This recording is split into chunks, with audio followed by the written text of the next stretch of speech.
Right, welcome back to special debate. మనకు అందుతున్న సమాచారం ప్రకారం కేటీఆర్ ఇప్పుడే బయలుదేరారు జగన్మోహన్ రెడ్డితో భేటీకి లోటస్ పాయింట్ అని చెప్పేసి తెలుస్తుంది. మరి కాసేపట్లో జగన్మోహన్ రెడ్డితో భేటీ కాబోతున్నారు కేటీఆర్ బృందం. ఇక ఇదే అంశానికి సంబంధించి చర్చలు ఇక చెప్తున్నారండి మీరు దామోదర్ ప్రసాద్. ఇప్పుడు పోతిరెడ్డిపాడు గురించి మన ప్రకాష్ రెడ్డి గారు ప్రస్తావించారు. పోతిరెడ్డిపాడు నిర్మాణం సాంకేతిక ఏర్పాటు, అది నీళ్లు దొంగిలించడానికి కాదు. అది బీజేపీ ఒక Bharatiya Janata all India party ఆయన అనొచ్చు, వాస్తవం ఏమంటే ఎన్టీఆర్ శంకుస్థాపన చేస్తే దాన్ని పూర్తి సాహసోపేతంగా పూర్తి చేసిన వాడు వైఎస్ రాజశేఖర రెడ్డి. ఆ రకంగా రాయలసీమ ప్రజల మనల్ని అందుకున్నవాడు ఆయన ఒక సాహసోపేతంగా. ఇక్కడ ఎందుకంటే అనవసరంగా అపోహలు రెండు రాష్ట్రాల మధ్య ప్రజల మధ్య రెచ్చగొట్టే ప్రయత్నం ఒకటి జరుగుతుంది. దానికి ఉదాహరణ ఏమిటంటే 7 మండలాల్ని అదేదో తెలంగాణ అక్కడ ఇచ్చారనేది సరైన పద్ధతి కాదు. తూర్పుగోదావరి జిల్లాలో ఉన్నటువంటి ఖమ్మం జిల్లాలో చేర్చారు, తూర్పుగోదావరి జిల్లాకు చెందినవి. 50 నాటికి ఏం కావాలో కేసీఆర్ అడిగింది ఏమి, 56 నాటికి ఏమున్నాయో ఆ భౌగోళిక తెలంగాణ కావాలని అడిగినాడు. కానీ ఇప్పుడు రెండు ఏర్పడిపోయిన ఏమిటంటే మీరు ఒక బాధ్యతాయుతమైన రాజకీయ పార్టీ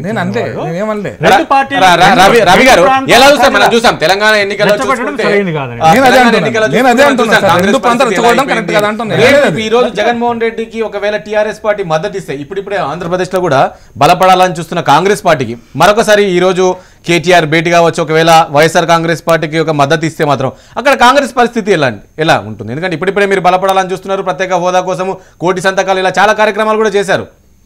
కాంగ్రెస్ పార్టీ బలపడటానికి ఈ ఫెడరల్ ఫ్రంట్ మీటింగ్ జరగడానికి నేను పెద్ద సంబంధం ఉందని నేను అనుకోవటం లేదు, దానికి ఎఫెక్ట్ అయిద్దని అనుకోవటం లేదు. సంబంధం ఏదైనా ఉంటే అక్కడ ఉన్నటువంటి టీడీపీ పార్టీకి ఏమన్నా అవుతుందా అంటే ఏదైనా ఉపయోగం జరిగిద్ది అనేటటువంటి పొలిటికల్ అవగాహన ఒకటి దీంట్లో నుంచి వస్తుందని. ఎందుకంటే ఇప్పుడు అక్కడ తెలంగాణ గురించి కేసీఆర్ గారు ఎంత మాట్లాడినా తెలంగాణ ప్రజలు సంతోషంగా ఉంటారు తెలంగాణ కోసం ఫైట్ చేస్తే. తెలంగాణ కాకుండా ఆంధ్రాకు సంబంధించిన విషయంలో కేసీఆర్ గారు అక్కడ ఇంటర్ఫీర్ అవుతున్నారంటే చెప్పారు కదా, ఏలు పెడతాను నేను, అది వేరే. ఇప్పుడు ఇది ఒక మీటింగ్ లో ఏం చెప్పాల్సిన పని లేదు, ఇది చెప్పేసే విషయం అంతా తెలిసిపోద్ది కదా. ఇప్పుడు మాట్లాడతాం కదా, దీనివల్ల ప్రజలందరికీ తెలుస్తుంది కదా ఏం చేస్తారని. అప్పుడు దానికి అక్కడున్న ప్రజలు అక్కడ ఉన్నటువంటి పార్టీలకి వాళ్ళకే సపోర్ట్ చేస్తారు. ఇక్కడ ఉన్న టీఆర్ఎస్ పార్టీకి అక్కడ సపోర్ట్ చేయటం, లేకపోతే టీఆర్ఎస్ పార్టీ సపోర్ట్ చేయటం జరగదేమో అనేది అది నేను మాట్లాడుతున్నాను. అది జరగబోచ్చేమో అనేటటువంటి.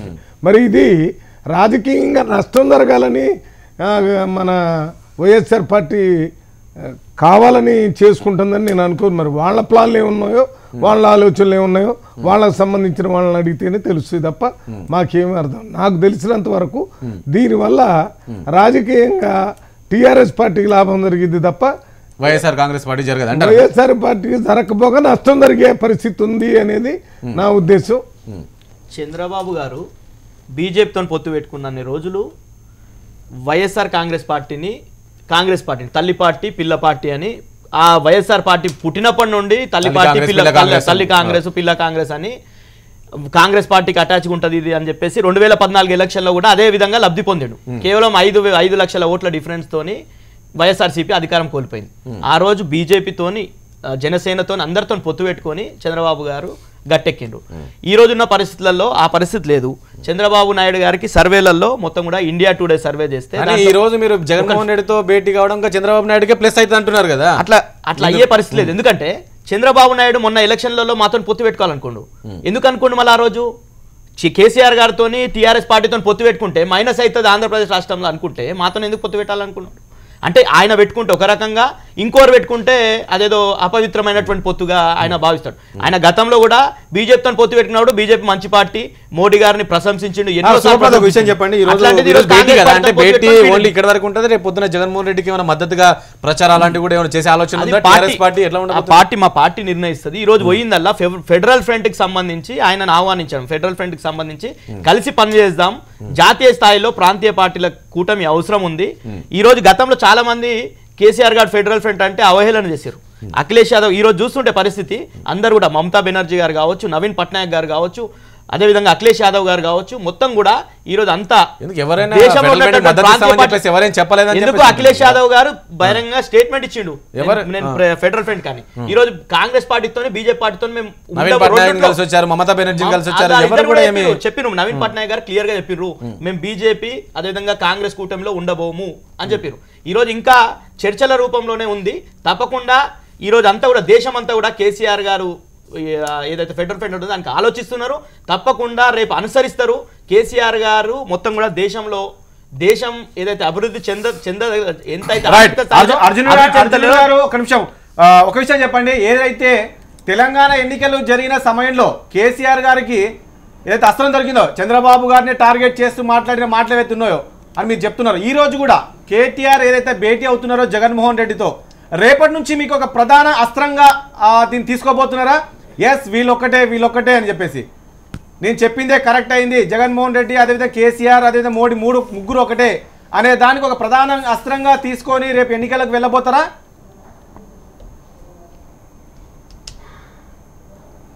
తప్పనిసరిగానండి. మేము మొట్టమొదటి నుంచి చెబుతున్నాం, వీళ్ళ ముసుగు దొంగలు బీజేపీ కింద ఇవాళ పనిచేస్తున్నారు అని మేము చెప్పిందే వాస్తవమైంది.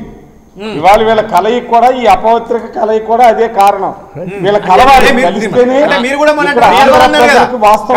అర్జున్ గారు మీరు కూడా మొన్నటి వరకు కేసీఆర్ ని కలవాలనుకున్నాను అన్నారు కదా, అప్పుడు కాదా అపవిత్రం అనేది అప్పుడు కుదరదా? కలవలేదా?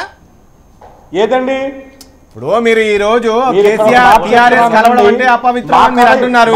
మొన్నటి వరకు మీరు కూడా కలవాలనుకున్నారు కదా. చాలా తేడా ఉందండి మా కలయికి. కరెక్టే, ఒక మాట వినండి. మా కలయికకి మీ కలయికకి చాలా తేడా ఉందండి. మీరు కేవలం అక్కడ సెంటిమెంట్ని రెచ్చగొట్టి మీరు అవకాశవాదంగా అధికారంలోకి వచ్చారు. మీరు అసలు తెలంగాణ ఏర్పడ్డప్పుడు సోనియా గాంధీకి మీరు చెప్పిన మాటలేంటి? ఏం చెప్పినా మీకు చెప్పినమా? మీకు చెప్పినరా? మీరు ఏమన్నారు? తెలంగాణ రాష్ట్రం ఏర్పడినప్పుడు మీరు సోనియా గాంధీ మాటలు ఎవరు కూడా ఏ పార్టీ కూడా తిట్టలేదు. అవినీతి ఆనకొండ అని చెప్పేసి ఈ రోజు మళ్ళీ ఈ రోజు కాంగ్రెస్ పార్టీ మంచిగా అయిపోయిందా మీకు? మాకు రాష్ట్ర ప్రయోజనాలు ప్రజా ప్రయోజనాలు ముఖ్యం. మీకు లేక అవకాశవాద ప్రయోజనాలు చంద్రబాబు నాయుడు గారి వ్యక్తిగత ప్రయోజనాలు ముఖ్యం. మాట్లాడండి. మాకు వ్యక్తిగత ప్రయోజనాలు లేవు. మాది ఓన్లీ ప్రజా ప్రయోజనాలు రాష్ట్ర ప్రయోజనాలే ప్రాధాన్యం. ఆ విధంగానే మా పరిపాలన సాగుతుంది, మా విధానం అట్టాగే ఉంటుంది. అంటే అక్కడ ప్రజలు విశ్వసించారంటారా? ఈ రోజు కేటీఆర్ భేటీని విశ్వసించారంటారా? టీఆర్ఎస్ భేటీని మేము విశ్వసించటం లేదు సార్. వాళ్ళు కలిసి వస్తారా లేకపోతే ఇంకొకటి జగన్మోహన్ రెడ్డి విడిగా వస్తాడా, ఎవరినన్నా కలుపుకొస్తాడా? కలుపుకురానండి. జగన్మోహన్ రెడ్డి గారు ఆర్థిక నేరస్తుడు, అతన్ని ఆంధ్రప్రదేశ్లో ప్రజలు విశ్వసించరు. అలాగే కేసీఆర్ మొన్న ఎన్నికల్లో ప్రత్యేక హోదా ఇస్తే మాకు కూడా ఇవ్వాలన్నాడు. ఎన్నికలు అయిపోయిన తర్వాత ప్రత్యేక హోదా ఆంధ్రప్రదేశ్కి ఇవ్వండి అని లెటర్ రాస్తానంటాడు. రేపు ఇంకొక మాట మాట్లాడతాడు. ఆయన అవకాశవాది. వీళ్ళ మాటలు తెలుగు జాతి విశ్వసించాల్సిన అవసరం లేదు. మీరు గతంలో మోడీ గారితో కాంగ్రెస్ పార్టీ విమర్శిస్తే కరెక్ట్, మీరు మళ్ళా కాంగ్రెస్ పార్టీతో వచ్చి మోడీ గారు విమర్శిస్తే కరెక్ట్. ఒక విధానం ఉండదు. మీరు ఏ రోజన్నా 1999 నుంచి ఒక్క పార్టీగా ఒంటరిగా పోటీ చేసి మేము నిర్దిష్టంగా ఉంటాం. రాష్ట్ర ప్రయోజనాలను కాపాడతాం, రాష్ట్ర ప్రజల అభిప్రాయాన్ని కాపాడతాం. అంతే తప్ప రాష్ట్ర ప్రజలు కాదనుకుంటే మేము కాదంటాం.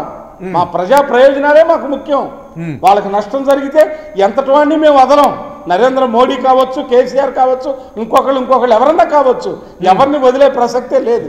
మాకు ప్రజా ప్రయోజనాలు మా రాష్ట్ర ప్రయోజనాలే మా నాయకుడికి ముఖ్యం. అంతే. నేను ఒక విషయం స్పందిస్తాను సార్. రాష్ట్ర ప్రయోజనాలు వాళ్ళ ప్రయోజనాలు వాళ్ళు కాపాడుకుంటారు, ఏ ప్రాంత ప్రయోజనాలు వాళ్ళ ప్రాంతం కాపాడుకుంటారు, దాని డౌట్ ఏం లేదు. నేననే పాయింట్ ఏంటంటే ఫెడరల్ ఫ్రంట్ కాపాడుకోవచ్చు, తప్పేం లేదు సార్. నేను తప్పని అనలే సార్. నేను తప్పని అనలే సార్. నేను ఏ రాష్ట్ర మనం చూస్తున్నాం, విజువల్స్ చూస్తున్నాము. కేటీఆర్ ఇప్పుడు ఆ విజువల్స్ చూస్తున్నాం. కేటీఆర్ ఇప్పుడే లోటస్ పండ్ కు చేరుకున్నారు. కేటీఆర్ బృందం అంతా కూడా కేటీఆర్ తో పాటు ఎంపీ వినోద్, అదేవిధంగా రాజేశ్వర రెడ్డి గారు, పల్లా రాజేశ్వర రెడ్డి గారితో పాటు మరికొంతమంది సీనియర్ నాయకులంతా కూడా లోటస్ పాండ్కు చేరుకున్నారు. మనం చూస్తున్నాం ఆ విజువల్స్. కేటీఆర్తో పాటు పల్లా రాజేశ్వర రెడ్డి, అదేవిధంగా ఎంపీ వినోద్, మరికొంతమంది కూడా లోటస్ పాండ్కు చేరుకున్నారు. ఇప్పుడే అదేవిధంగా సంతోష్ కూడా, రాజ్యసభ సభ్యుడు సంతోష్ కూడా కనబడుతున్నారు. వీళ్ళందరూ కూడా ప్రస్తుతం ఇప్పుడు లోటస్ పాండ్కు చేరుకున్నారు. జగన్మోహన్ రెడ్డితో భేటీ కాబోతున్నారు. ఆ విజువల్స్ కూడా చూస్తున్నాము. జగన్మోహన్ రెడ్డి స్వాగతం పలుకుతున్నట్లు కూడా విజువల్స్ చూస్తూ ఉన్నాం. లోపలికి వెళ్ళారు. ఇక దీనికి సంబంధించి ఫెడరల్ ఫ్రంట్కి సంబంధించి మాత్రం చర్చలు జరిగే అవకాశం కనబడుతుంది. మరి కేవలం ఒక ఫెడరల్ ఫ్రంట్ ఏర్పాటు సంబంధించి చర్చలు మాత్రమే చేస్తారా? మరి ఆంధ్రప్రదేశ్ రాష్ట్ర రాజకీయాలకు సంబంధించి ఎన్నికలు రాబోతున్నాయి కాబట్టి దానికి సంబంధించి కూడా చర్చించబోతున్నారా? మరి కేసీఆర్ గారు రిటర్న్ గిఫ్ట్ అన్నారు. మరి రిటర్న్ గిఫ్ట్ ఎలా ఉండబోతుంది? రిటర్న్ గిఫ్ట్లో భాగంగానే ఈ యొక్క భేటీ జరగబోతుందా ఏంటి అని మాత్రం చూడాల్సి ఉంటుంది. ఈరోజు కేటీఆర్ జగన్మోహన్ రెడ్డితో భేటీ రెండు తెలుగు రాష్ట్రాల్లో రాజకీయ చర్చ జరుగుతుంది, హాట్ టాపిక్గా జరుగుతుంది. మరి ఏం చెప్పబోతున్నారు? ఈ భేటీ తర్వాత ఒక మీడియా సమావేశం కూడా ఏర్పాటు చేయబోతున్నారు. మరి ఈ మీడియా సమావేశంలో మరి ఏం మాట్లాడబోతున్నారు? మద్దతు ఇవ్వబోతున్నామని చెప్పబోతున్నారా? జగన్మోహన్ రెడ్డి ఏం చెప్పబోతున్నారు ఏంటో చూడాల్సి ఉంటుంది. ప్రస్తుతం అయితే అక్కడ పరిస్థితి మా ప్రతినిధి సతీష్ ఉన్నారు, ఉదయం నుంచి అక్కడే ఉన్నారు, ఎప్పటికప్పుడు అప్డేట్ అందిస్తున్నారు. ఇక మరింత సమాచారం అక్కడ ఉన్న మా ప్రతి సతీష్ని అడిగి తెలుసుకుందాం. సతీష్ చెప్పండి, మనం చూస్తున్నాం విజువల్స్. ఇప్పుడే కేటీఆర్ బృందం అంతా కూడా లోటస్ పాండ్కు చేరుకున్నారు. జగన్మోహన్ రెడ్డితో భేటీ కాబోతున్న ఏ అంశాలు చర్చించబోతున్నారు? అక్కడ మీరు మార్నింగ్ నుంచి కూడా ఉన్నారు. అక్కడ ఉన్న వైఎస్ఆర్ కాంగ్రెస్ పార్టీ నేతలు ఏం చెప్తున్నారు? ఈరోజు టీఆర్ఎస్ నేతలు భేటీని ఎలా చూస్తున్నారు? వాళ్ళు ఏమంటున్నారు? సతీష్.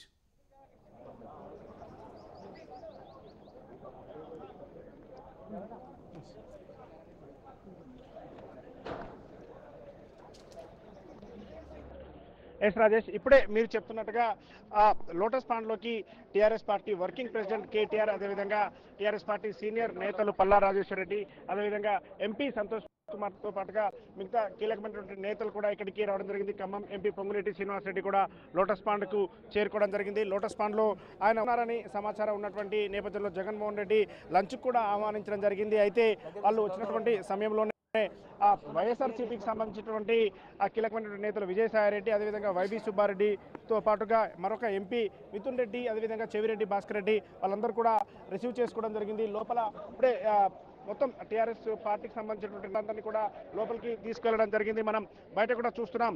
వైఎస్ఆర్ కాంగ్రెస్ పార్టీకి సంబంధించినటువంటి నేతలు కావచ్చు, అదేవిధంగా కార్యకర్తలు, టీఆర్ఎస్ పార్టీకి సంబంధించినటువంటి కార్యకర్తల కోలాహలం ఇక్కడ బాగా ఉందని చెప్పుకోవచ్చు. ఎందుకంటే మొదటిసారి వైఎస్ఆర్ కాంగ్రెస్ పార్టీకి సంబంధించిన నేతతో టీఆర్ఎస్ పార్టీ వర్కింగ్ ప్రెసిడెంట్ కలుస్తున్నటువంటి సమయంలో ఏం చర్చ జరగబోతుంది, ఏ విధంగా ఉండబోతుంది అంటూ ఇక్కడికి మొత్తం అభిమానులు మొత్తం కూడా చేరుకోవడం జరిగింది. వాళ్ళందరూ మొదటిసారి వైసీపీకి సంబంధించినటువంటి కార్యాలయానికి టీఆర్ఎస్ పార్టీకి సంబంధించిన నేతలు కూడా రావడం జరిగింది. సార్ చెప్పండి, కేటీఆర్ ఇక్కడికి రావడం జరిగింది వైఎస్ఆర్సీపీ జగన్మోహన్ రెడ్డిని కలవడానికి, ఎలా చూస్తున్నారు దీన్ని? దేశ రాజకీయాల్లో మరొక నూతన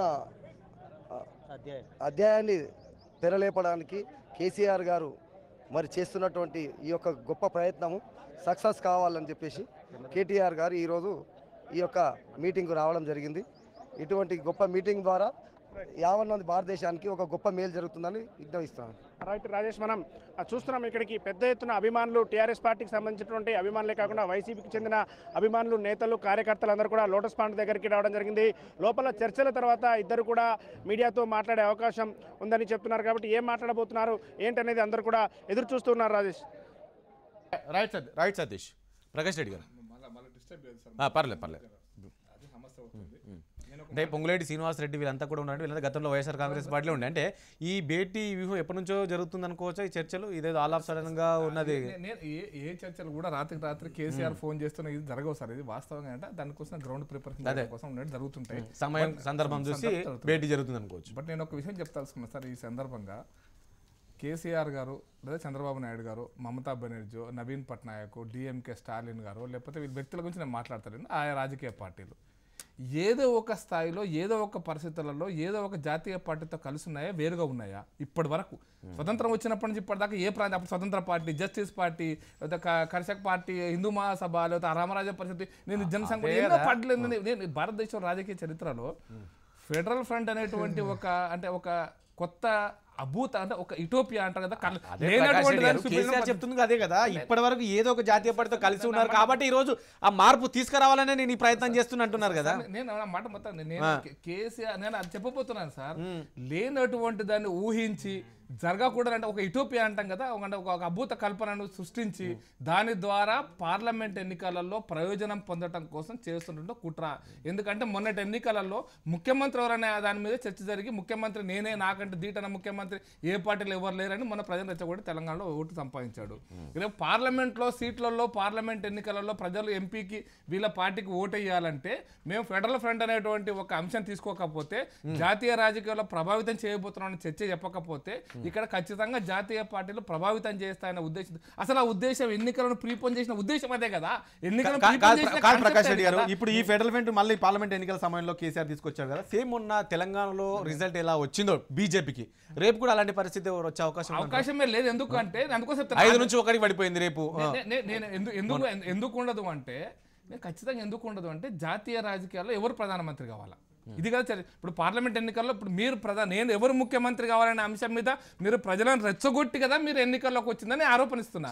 మీరు రేపు పొద్దున పార్లమెంట్ ఎన్నికలలో అదే మరొకసారి రెచ్చగొట్టి ప్రధానమంత్రి ఎవరు కావాలి ఫెడరల్ ఫ్రంట్ లో అనే దాని ఎవరు కావాలని కాదు, నేనే ప్రధానమంత్రి అని చెప్పుకోవడం కోసం ఆడుతున్న కుట్రలో భాగంగానే ఈ చర్చ జరుగుతుంది. ఈ ఫెడరల్ ఫ్రంట్ ముందుకు వచ్చింది తప్పిస్తే దీంట్లో పసలేదు. ఇది లేనటువంటి ఫ్రంట్, టెంట్ లేనటువంటి ఫ్రంట్, ఇది ఒక అద్భుత కల్పన. ఇది నెంబర్ 1. దీంట్లో నేను ఒక విషయం చెప్తున్నాను. మమతా బెనర్జీ మాతో కలిసి ఉంది, మాయావతి మాతో కలిసి ఉంది, డిఎంకే మాతో కలిసి ఉంది. ఆఖరికి ఒక్క విషయం చెప్పదలుచుకున్నానా, కేసీఆర్ గారు మాత్రమే ఈ దేశ రాజకీయాలు ఇప్పుడు ఫ్రంట్ లో చెప్తున్నటువంటి అఖిలేష్ యాదవ్ కేసీఆర్ తప్పిస్తే